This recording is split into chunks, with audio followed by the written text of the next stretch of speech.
Hello everybody, I'm Lindrell Blackwell. I've been researching cemetery about 10 years. Um, and what we'll do, we'll start here and make a little walk around. I'll point out some things that have flags to them. But what I do want to start by telling you is this. If you notice on the gate, if you came in, it says Colored Cemetery. The president was Henry Fisher in 1949. That's when that was. But the cemetery, oh, I'm sorry, this mask is going to mess with me for a little bit. I have to move around, sorry. But the cemetery was actually deeded on October 24, 1872. That's when it was officially purchased. The first grave I find, or the first deed I should say I find, was purchased on 9/28/1871. And it had, if the papers I gave you, if you look on the back side, that's the layout of the cemetery. It has the east and west division only. So as we're looking down, on your left side is your east, and the right is the west. At the present time, in this 9 acres, I can verify that there on the Cedar Heights Cemetery list there are 1,870 burials. From the list I have, I find 1,358, and that's people that nobody knows are buried here. And with the Potter's Field, I'm having to check, but right now I've added about 2,400 because we don't know how many people are buried there. But on average, it says for 2 acres, it's about 2,500 people in a normal burial. So the total right now burials is like 5,624 on 9 acres. But I want to make sure as we go, we'll get to a certain point, and I want to make sure you remember this. The history of this cemetery appears to date back to 1872. There'll be something I'll show you that'll change your mind. So, yes, ma'am. Yes, please. I don't know that for sure. What I do know is this. From what I've read, there were about 7,000 slaves in this county. So they all didn't go disappear, I guess. So they may be buried, a lot may be buried here. We don't know about or never will. And that's it. Yeah. Yep. But what I'll do is this. I'll start right here. I'll tell you this. Some of these places I don't worry about walking. But you see the orange flag over there? I'll walk. There's a broken headstone at the end of this. So I don't know who's buried here. That's one of the mysteries here. In some places, that's just a broken headstone from the bottom. So don't know who's buried there. But one of the mysteries I have is this, and I always wonder, they may not, but they could be. Garrett Morgan, the inventor, his parents are buried here. They were buried here in, let's see, give me just 1 second. Where did I put him at? His father, Sidney, was buried here in the 1800s, and his mother, he took his mother back to, his father, Sidney, died in 1896. He took his mother back to Cleveland, and she died in 1908. He brought her back here and buried her beside her husband, to my understanding. So could they be there? I don't know. But that's a mystery I don't think none of us will ever find unless somebody comes up with some document or something. So, and we'll walk over here. And I don't know if has anybody ever heard of Martin Hurley Funeral Home? They were on the corner of Lilston and William Street. This is the Hurleys where they're buried at. Miss Arletta Hurley and her husband Floyd Hurley. And he was also a veteran of World War II.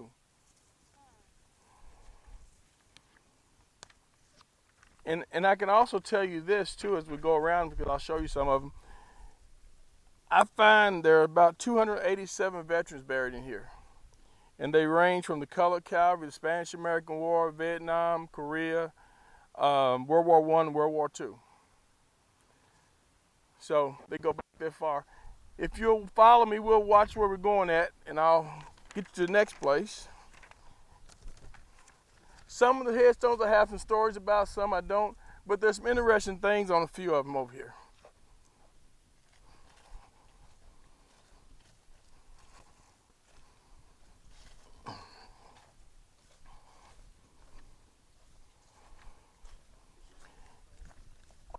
know something I did. Yes, please do. I know something I did forget, and I'm sorry. If you all saw the blue balls back over there, you can't see them now, I think, but some places around here you'll see a sign on them. I put my name there. Somebody put a flower or something, a marker there, trying to find out who's buried there. And the relative the man's son-in-law contacted me and told me his name was Mr. Leslie Williams. He died in 2003. And he was a veteran of the Army and Navy. Yes. So I want to take you over to the green flag here. There's a gentleman named Stephen Jackson. He died November 7, 1875. So I'm not sure when he was born or anything. He was in the Spanish-American War.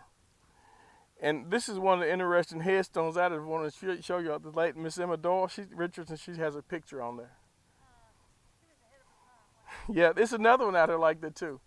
Yeah, there's two of them out here. But yeah, I don't know her. She died a few years before I was born. Okay, right here I'll show you this.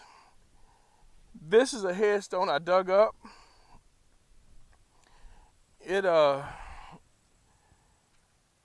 let's see, the top was there, and I kept feeling around my shovel, and ended up hitting the broken part of the other broken part of the headstone. I can't tell what's on it at all. I do find a marker here that's got MJA on it, U.S. Colored Infantry. And I looked him up. He is part of the African American Civil War Memorial. They said his plaque number D117. Yes. So we'll go here. And this is another colored cavalry soldier, John Buckner. I don't know much about him yet, but he was in the 6th U.S. Colored Cavalry. I probably know some of his family that as I was a kid, I grew up knowing some Buckners here. But he's another colored cavalry veteran. Let's see, and we'll go, let's see. Let me take you to this one right here because I really want to show you all this.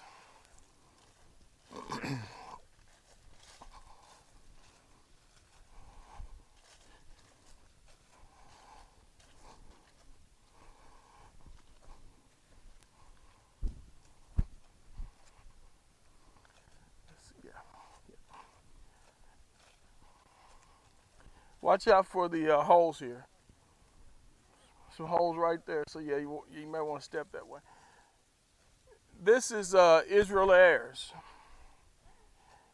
If you'll notice on the back of your paper, there's something called it's a little sheet looks like a grid or whatever. It's called a field workers report. It's on the back of there. You may not be able to see it real good, but on there it says he's supposed to be buried in the east, over there in East 97. Well, he's buried here. He's supposed to be buried up there somewhere. So one of the neat things was a friend of mine called me one day and said, you need to go down to Frankfurt to the Thomas A. Clark Library, and said, look for this microfilm. Well, I walked in, found it, looked. It's a whole list of colored cavalry veterans in this cemetery, just about. Didn't had exactly where they were supposed to be buried at. That becomes significant because of what I'll show you a little bit. But that's the field workers report. Very accurate, I think. But what I think happened to this was they buried him where they wanted to instead of where it was supposed to be. So I'll take you here. And I'm sorry too. He also says he saw action in he saw action in Virginia as part of the Richmond-Petersburg campaign in North Carolina. So it said about him.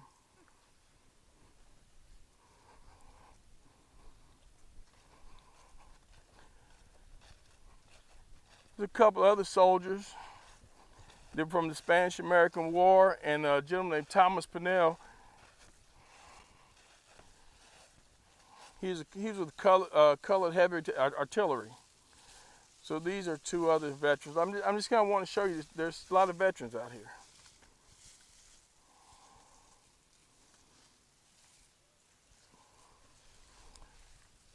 So I'll take you around here.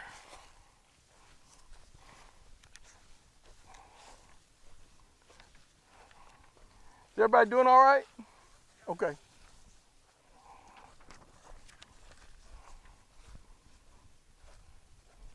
There's a couple of stories I want to tell you that may take a few minutes, but if you bear with me, I think you'll enjoy them.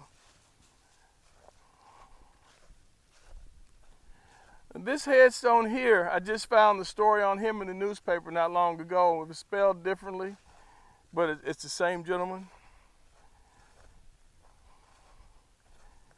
His name is John Nails. I think this is how it's pronounced, Naylelis. He's with the colored Company G 107 U.S. Colored Infantry. What I found in the Bourbon News on him was, said he was a prominent figure in the life of Paris for many years. He died at his home yesterday, long illness. That was January 31, 1919. Said he operated a delivery and transfer service for Paris for many years and well-known businessman for Paris people. This was. So if you all follow me a little more.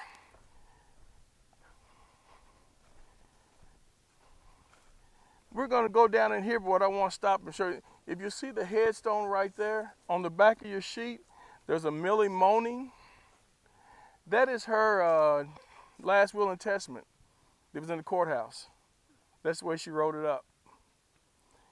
Her son Warren is buried there, it looks like, with his daughter, with his wife. But I don't see the son Harv.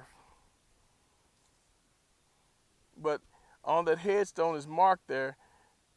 The mother is Millie, she's facing this way, and the father's on the other side. His name is also Warren. And on most of the heads, I'm not going to say most, a lot of them, they have at rest on the bottom of them, a lot of them do. So that's the wheel on there. I want to give you all, let you all see that too.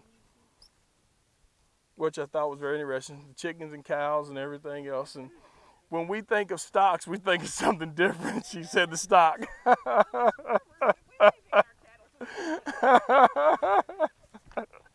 So let me take you all down here.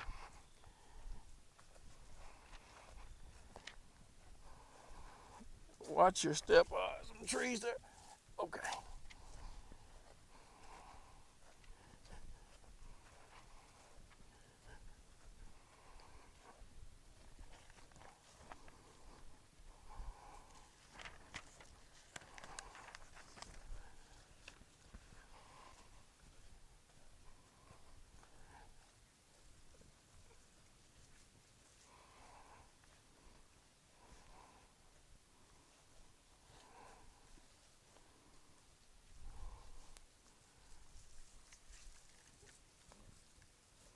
I'll wait till I get you.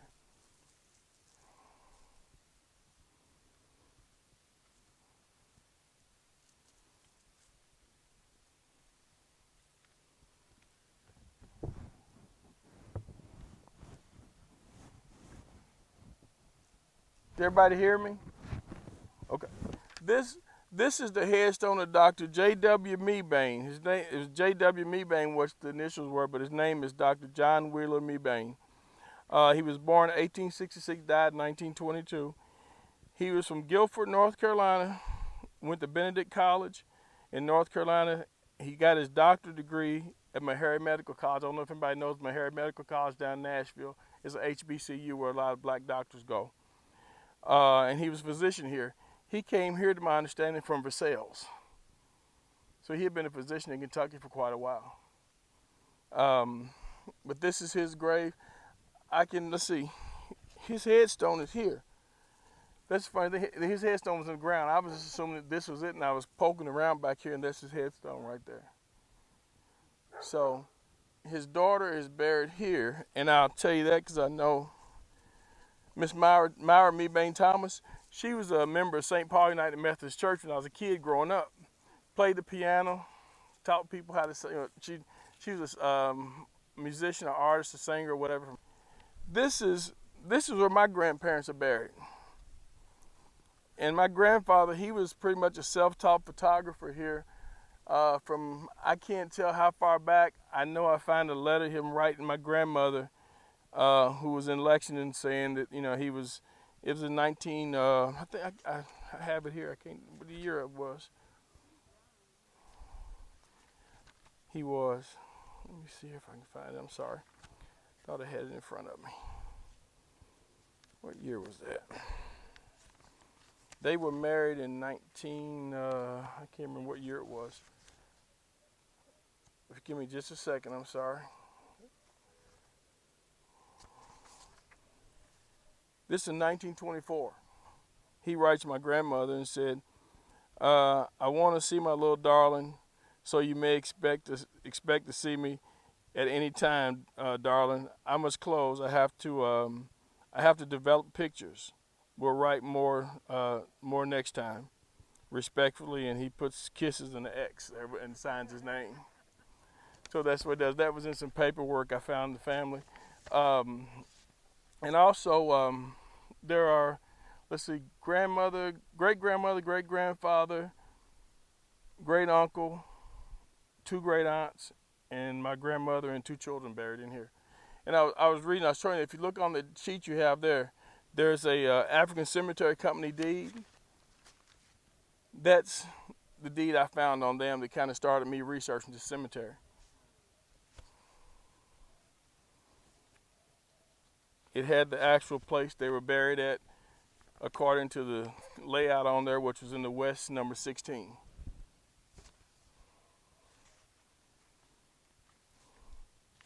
Now, I want to tell you all a story. David Robinson, and I know for sure it's him, and there's a headstone over there. You can see a little flag maybe blowing just a little bit. It's right, see that white headstone down there? Back toward that. Well, if you look over these yellow things and go straight over, you might be able to see it. You can't see it from here, but it's Dr. Benjamin Hickman is buried there. In the newspaper, it said, killed in a pistol duel. Dr. Meatbane and this gentleman had an argument at some point at a lodge they were at. It must have got pretty bad. There was a complaint filed against Dr. Hickman in 1911, and he was placed on a $100 bond to keep peace. This was in the paper. So on 10/17/1911, 6:45, prior to that, Dr. Hickman's wife called and said this man was on the corner. He comes home, has his 12-year-old child with him. He goes the long way. Well, apparently the guy must have moved or something. It says in the paper, out of the shadows, this guy appears. He pulls his pistol. He fires at Dr. Hickman. He ran. Dr. Hickman unloaded 4 rounds. One of them hit him. He got to where was that?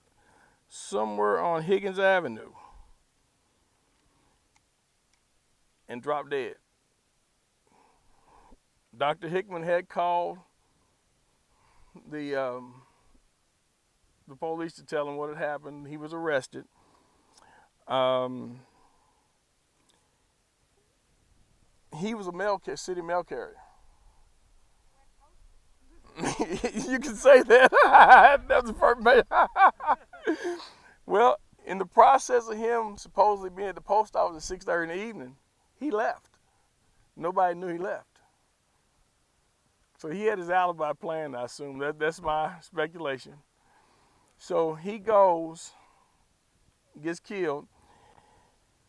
Dr. Hickman is arrested, put in jail. And on 3/26/1912, at a trial, Dr. Benjamin Hickman was found not guilty. The jury was sequestered, to my understanding, and had to go back from, as far as the judge's ruling, make a decision or something. They came back and found him not guilty. So that was one of the stories in here. Let's see, where do I want to make sure I don't run you all around. Let's go over here and then back up because there's a couple of things I really want you all to see up there, but it'd be easier to go back, go this way.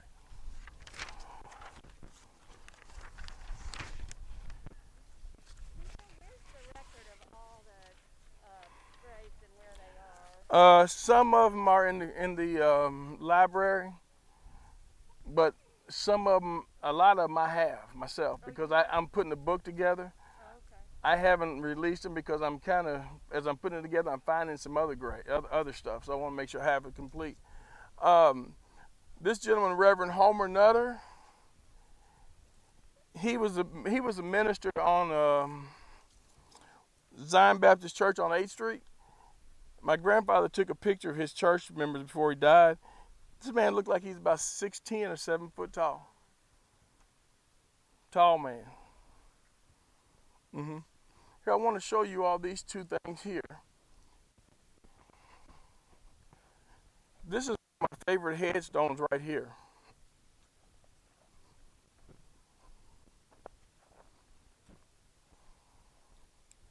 I'll let you all read it. It gives a little piece of history of the person, if you all can read it.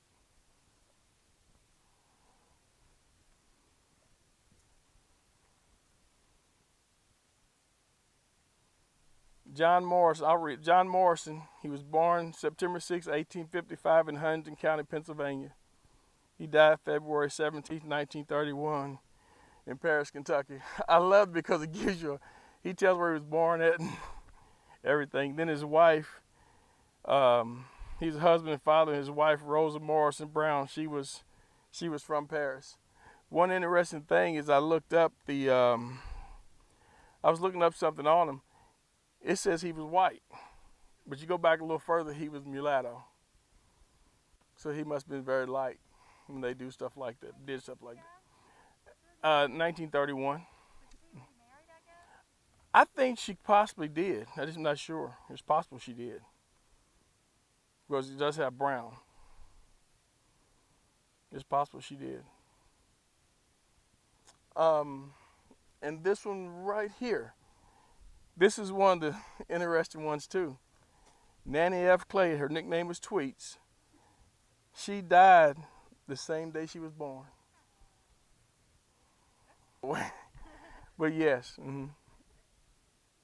50 years old.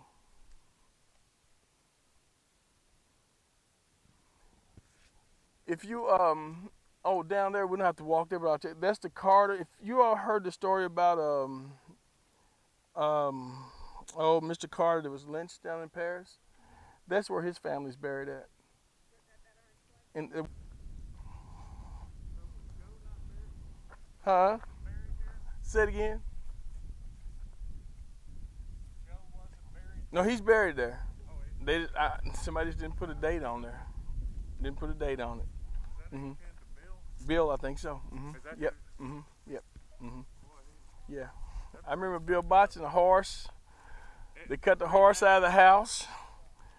And when he bought the horse at court days and brought it back, and had the light tied it to his Yep. Sheriff comes around the corner and see. Yes. You all know Bill Botts. Anybody know Bill Botts? That's the story. I found that article not that long. But yeah, I remember it. I remember it. He was a legend. Yes. He was, yes. This headstone here, I'll tell you about, is Edward J. Martin and his wife Minnie Martin. They were the original owners of Martin Harold Funeral Home. His father was up where the other flag is his name. Let me see. I'm sorry. I forgot his name.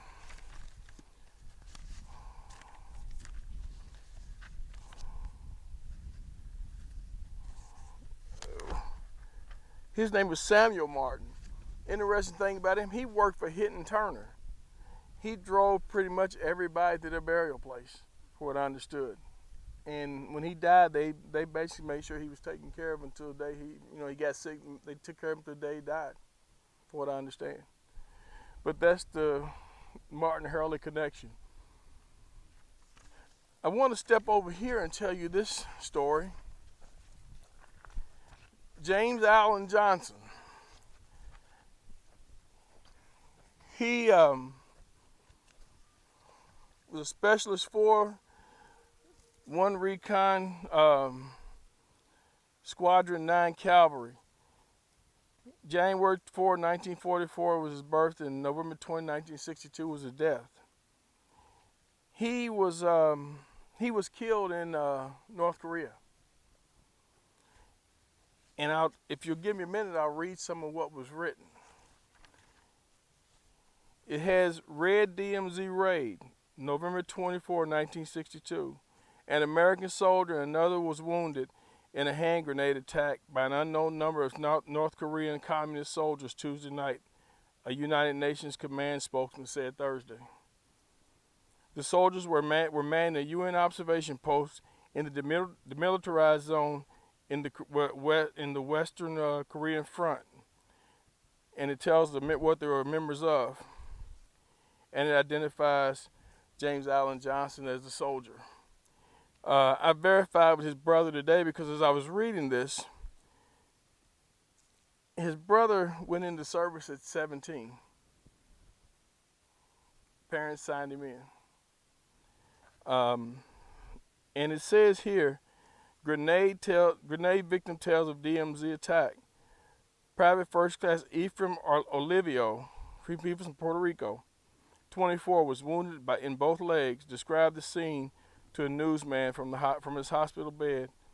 He said that he and Specialist James Johnson, 18, who was killed in the raid, were standing by the stove talking in the small frame building at the observation post site where the communists struck. He says suddenly a hand grenade crashed through the window and exploded on the floor. Both he and Johnson were knocked down. He asked Johnson if he was hurt. He received no reply. He was dying, Olivia said. Olivia, although wounded in both legs by grenade fragments, said he went outside and began firing his rifle in the direction of the raiders. 5 grenades were thrown. The one inside the shack or post exploded. One outside they found that didn't explode. And they were standing there talking about how many days left they had to serve in the Far East. And just a little bit about him too, which was interesting. President Kennedy's State of the Union speech in 1963. President Kennedy Monday paid special tribute to the state in his State of the Union message to 3 killed in line of duty overseas. Army Specialist 4 James A. Johnson, 18, of Paris, Kentucky, was killed November 20, 1962 in a hand grenade attack in North Korea on the UN command observation post at a truce between North and South Korea. That was what was read about him. He said he was proud of him, but his name was mentioned in the State of the Union speech.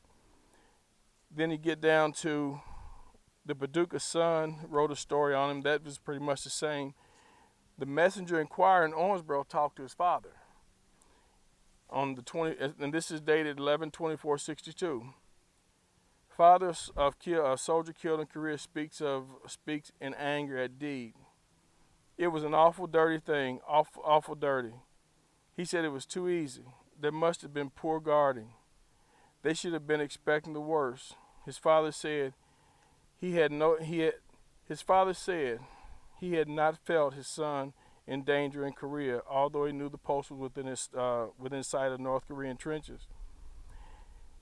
He said there was not supposed to be anything going on.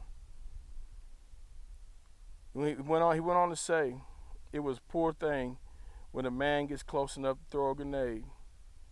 He was asked if the UN should retaliate. In his pain, he said this. He said something should be done. He went on to say there should be a whole lot of talk. And they said it was an unprovoked attack. And I kind of get emotional about it because I know the family. They're good people to me. He was a good student. President in 1961 senior class at Paris High School. Earned eight letters in football and basketball. He was a member of the Glee Club and on the junior chorus of the church. And it says he has volunteered. He has volunteered for 4 years of duty and was due home in 3 months. I guess for a short stay, and didn't make it. But that's his story. One of the most touching stories here.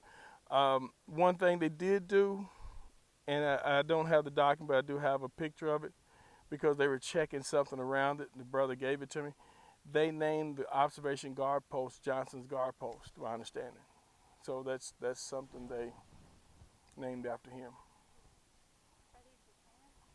Yes. Yes. Yes. His mother, Miss Nig, they call her. She would tell me. She says, "Honey, I wish we hadn't had a fire in our house or something." She said my grandfather took hundreds of pictures of their family. So, but I always enjoy talking to her because she has something to tell me whenever I go by. So we'll travel over this way. I'd like to show you a headstone that became very critical in the research I did on this cemetery.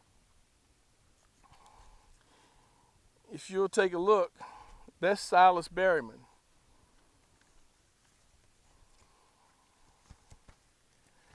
Now, on the back of the document I gave you all, if you'll look at the layout of the cemetery,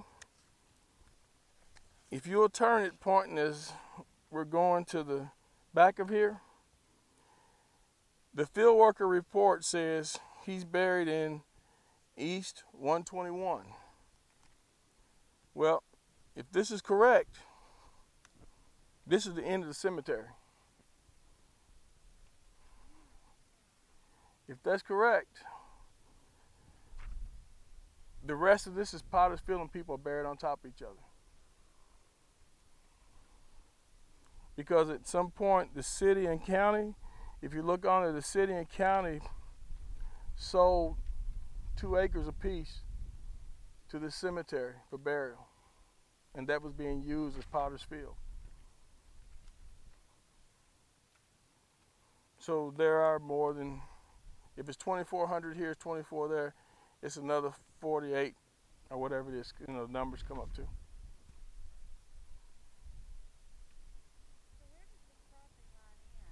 Ends at the road. Ends at the road. This headstone with the field workers report, you wouldn't be able to read the field workers report because the way it comes out, the way I printed out, the way it comes out online, I can see it, but the print's not real good, but I can tell exactly where it's at. I was out there one day looking, and I said, well, hold on a second. And I turned around, and this will be the end, but they buried people here. That's what this deed says. This deed on the cemetery says. So I'll take you all around here. Does anybody know the story of Julia Chin? Julia Chin, you heard Robert Johnson, the vice president from Georgetown? Okay, his common law wife was Julia Chin. She was a black woman. And I can't say for sure. The lady in Georgetown, the museum, she thinks so too. There's a headstone with this flag up here. It's Arthur Chin. There's several Chins around. I almost think I may be wrong. It could be a relative. Could be a relative. Here he is here.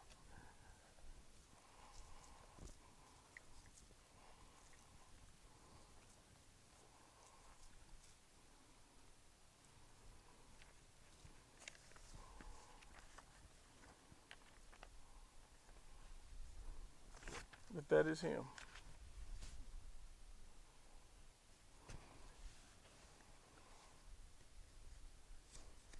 If you are ready, I'll take you around this way. This is one of the, I'll wait till we get here. This is a interesting story.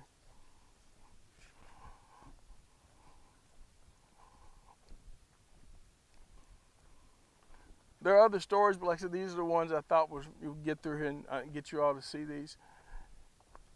This is Johnson L. Lamb. I don't know of any other lambs around here. He was in the Company D, 10th U.S. Cavalry.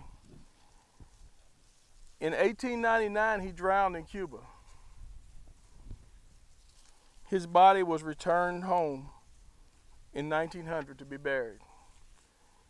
And the newspaper says this: brought home from Cuba, the remains of Johnson Lamb, colored, who drowned in Cuba on November 28 last year, was brought to the city Wednesday night from Cuba, where he was interred yesterday at the Colored Cemetery. It says Lamb was a member, and maybe that's B, but it says Lamb was a member of Troop B, 10th Cavalry, USA, and the government paid for the expenses of bringing his remains home.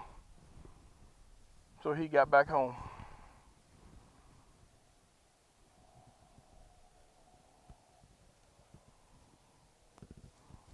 And like I say, some of these stories are right in the newspapers. Most of the stories I found are in the Bourbon News, by the way.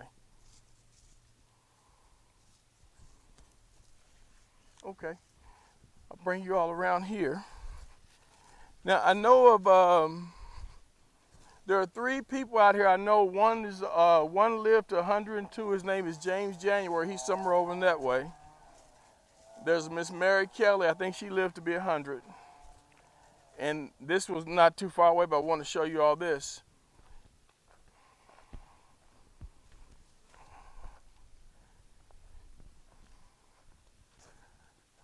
Let's see. Let me see if I can find this. Oh, I'll show you this too. His name is Ad Khan. And like I say, some of these names, I have no clue. This lady here, Rosa Sparks, she is, she's my great uncle's mother. I didn't know she was buried here till one of his half brothers' nephew told me. So you know she's buried. I said, no, I didn't know. He came out one day and showed me where she's at. So that's where she's buried. Yes, it does. Yeah. And I have a habit of talking too, so sometimes people reveal things to me. So I'll take you here.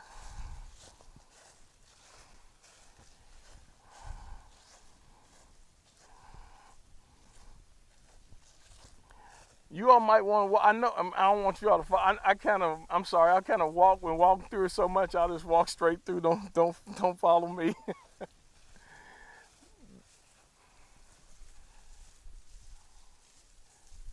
This is Winnie Smoots. I have no idea who her relatives are or anything, but she lived to be aged 100. So she was here when this was Virginia.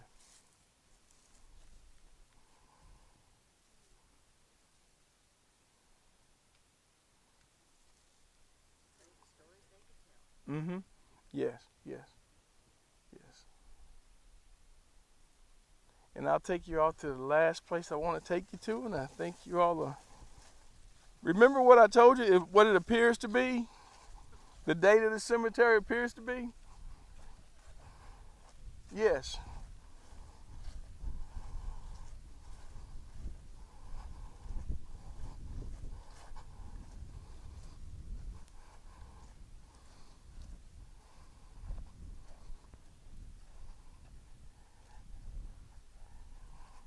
This is the oldest headstone in this cemetery. I'll let you all look at the date.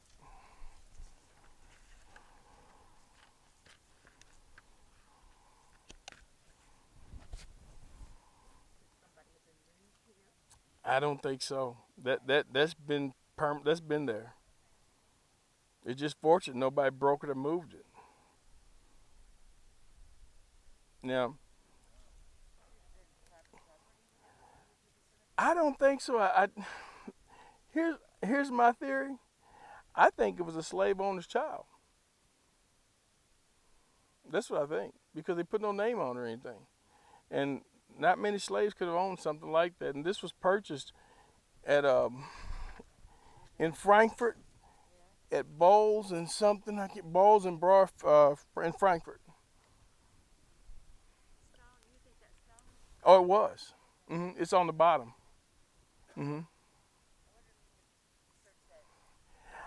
I tried to find it, but I couldn't find anything. I called Frankfurt. Nobody could tell me anything. Nobody could tell me. I even went on trying to. Sometimes you can go online and look up some dates and find something. I couldn't find anything.